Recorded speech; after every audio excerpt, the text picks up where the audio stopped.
मित्रों नमस्कार। मैं आज आपके सामने वसीयत बिल से संबंधित जो इच्छा पत्र भी कहा जाता है कि इम्पोर्टेंट प्रोविजंस को बतलाने जा रहा हूँ। सबसे पहले जो वसीयत होती है, will is a declaration of assets. व्यक्ति को कौन कौन सी एसेट्स, मूवेबल और रिमूवेबल प्रॉपर्टी को अपने सक्सेसर्स या उत्तराधिकारियों को वह देना चाहता है, अपनी स्वेच्छा से बिना किसी दबाव के वह किसी साधारण कागज के ऊपर भी अपनी वसीयत लिख सकता है। यह वसीयत अपने जीवन काल में कई बार बनाई जा सकती है, लेकिन लास्ट विल ही इफेक्टिव रहती है। पूर्व की वसीयतें रद्द मानी जाएंगी, जिसमें 2 विटनेसेस के हस्ताक्षर होंगे तथा एक सादा कागज पर भी विल बनाई जा सकती है।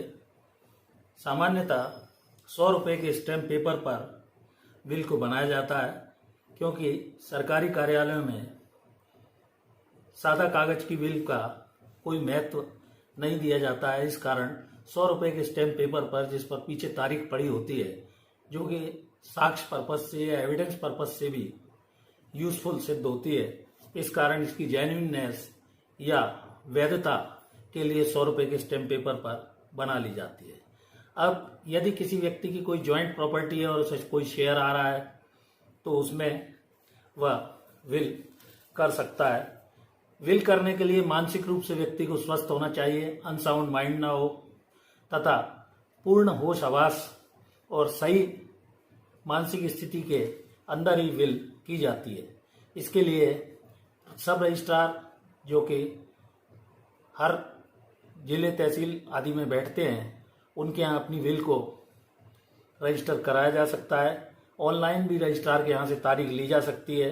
विल की ओरिजिनल 2 कॉपी लगती हैं, जिसमें 2 विटनेसेस होते हैं। मानसिक रूप से व्यक्ति स्वस्थ हो, तीनों लोगों के उसमें फोटो लगेंगे। उसकी वीडियो रिकॉर्डिंग भी रजिस्ट्रार के यहाँ की जाएगी।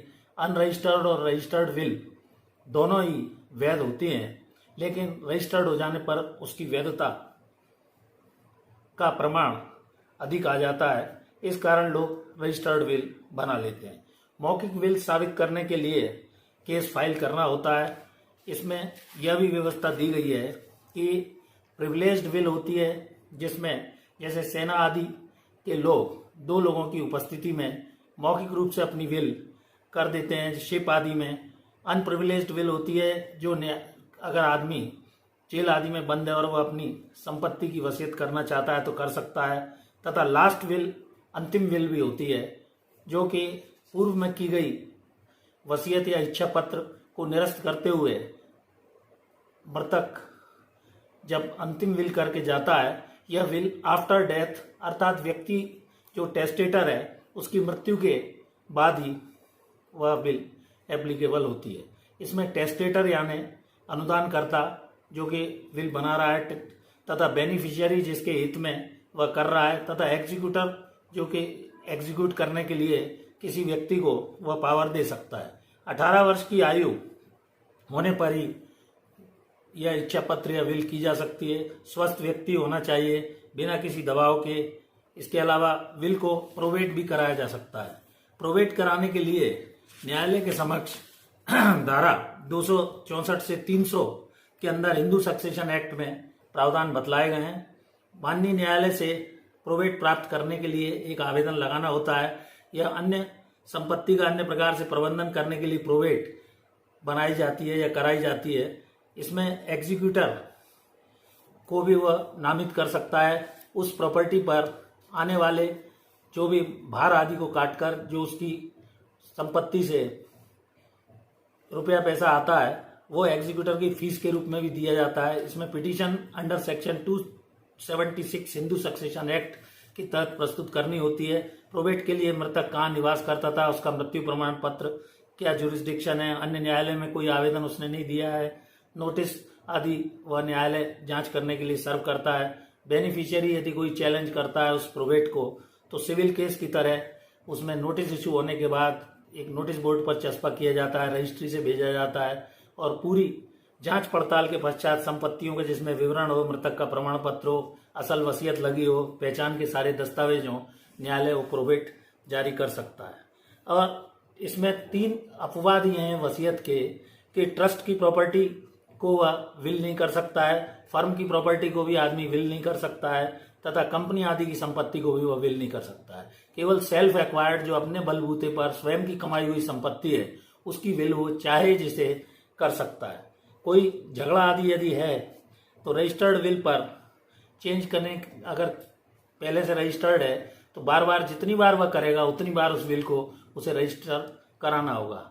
इस प्रकार वसीयत एक इम्पॉर्टेंट डॉक्यूमेंट है। लिविंग पर्सन या पीपुल जिसे एग्जीक्यूट कर सकता है और वह आफ्टर डेथ ही इफेक्टिव होती है, प्रभाव में आती है। इलीगल यदि कोई कंडीशन लगाता है आदमी तो वो वैलिड नहीं मानी जाएगी। मुस्लिम लॉ वगैरह में पति को दूना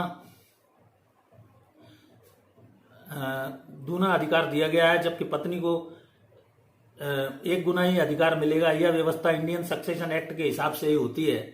इस प्रकार हिंदू लॉ में हिंदू के अंतर्गत सिख, ईसाई नहीं आते हैं। हिंदू के अंतर्गत सिख, जैन तथा बुद्ध आदि आते हैं। हिंदू सक्सेशन एक्ट के प्रोविजंस के तहत कोई भी व्यक्ति अपनी संपत्ति में किसी प्रकार का कोई झगड़ा नहीं हो, सेल्फ एक्वायर्ड तथा अपने स्वयं के हिस्से की संपत्ति की वसीयत भविष्य के लिए अपने मनचाहे हिसाब से अपनी पत्नी, बच्चों आदि को दे सकता है। वसीयत का जो इम्पोर्टेंस है वो यही है कि अपने रहते आदमी जिससे किसी प्रकार के कोई झगड़े ना हो, विल में एंसेस्ट्रल प्रॉपर्टी का विल के द्वारा विभाजन नहीं किया जा सकता है, वह केवल सेल्फ एक्वायर्ड प्रॉपर्टी का ही विभाजन कर सकता है।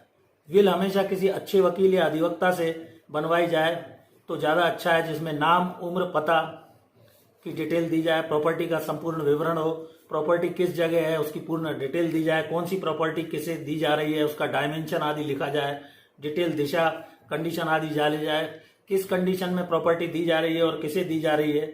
2 विटनेसेस के हस्ताक्षर उसी समय होने चाहिए और उसके स्वयं के भी हस्ताक्षर होंगे, और सारी व्यवस्था मानसिक रूप से स्वस्थ हो, तीनों लोगों के हस्ताक्षर होंगे। तथा यदि रजिस्ट्रेशन करा लिया जाता है और प्रोवेट करा लिया जाता है तो ये और अधिक उस व्यक्ति के पक्ष के लिए प्रबल स्थिति बनती है।